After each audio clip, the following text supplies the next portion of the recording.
Well, I think that something that goes along with the idea of not being afraid of life or death is actually the second point, is we can discuss and prepare for death as an inevitable part of life. The discussion of it, I think, is really valuable, and that's the part that's hard for people.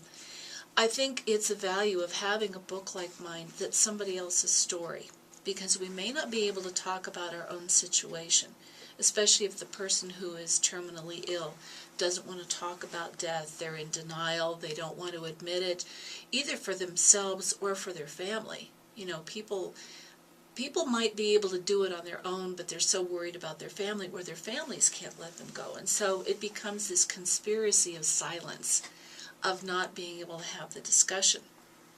But if you've got a story, you know, we're wired for story. It's the most primitive kind of communication. Long before history was written, it was oral. So we're wired to tell stories about life and death and our challenges and our victories and how we overcome. And so having a book like mine that's basically a story, it's a love story, it's how two people live together and face the greatest challenge they ever went through.